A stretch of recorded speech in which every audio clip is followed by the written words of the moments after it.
તો ભાઈઓ તમને પાછા જોઈને સારું લાગે છે કે હું મારા મેહોણાના ચેનલમાં એક પાછો નવો વિડીયો લઈને આવ્યો છું કે જે ઓકલેન્ડથી 250 કિલોમીટર અમે દૂર ગયા ખાલી ને ખાલી કીવી વીણવા અને પછી પાછા આવ્યા અને ચલો કંઈ નહીં વાહી બીચ ઉપર આવીને અમને જોરદાર મજા આવી ગઈ. ભલે પબ્લિક બહુ ઓછી હ, પબ્લિક તો ઘણી ઓછી હ બહુ, એટલે પણ નજારો તમે જુઓ તો આ કે ભાઈ જન્નતમાં પહોંચી ગયા હોય, સ્વર્ગના જે કેસરી કલરિયા દેખાતા હોય એવી ફિલિંગ આવી રહી છે. અને પાણીના મોજા અને શું ઠંડી માટી અને સાથે સ ચા, આપણી ઇન્ડિયન ચા પણ બનાવી છે થોડીક ઇંગ્લિશ જેવી, એટલે ઇન્ડિયન તો ના કહેવાય.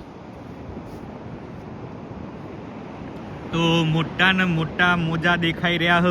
આ પાછળ ઘર હ પાહો તમે જુઓ તો ઘરના પાછળ જ બીચ.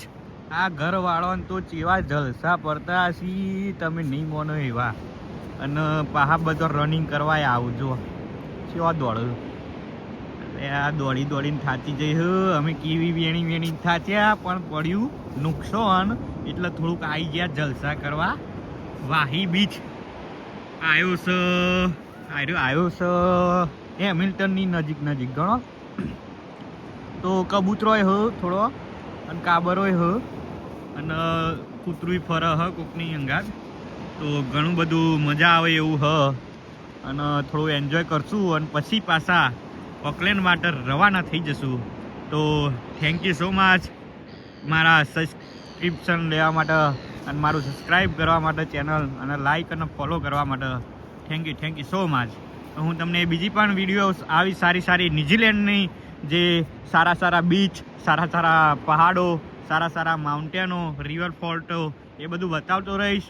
તો મારા સાથે જોડાયેલા રહેજો અને આવા નજારા તમને જોવા મળશે. તો આજના માટે આટલું જ. તમને મળીએ બીજા વિડીયો માટે. Okay, thank you.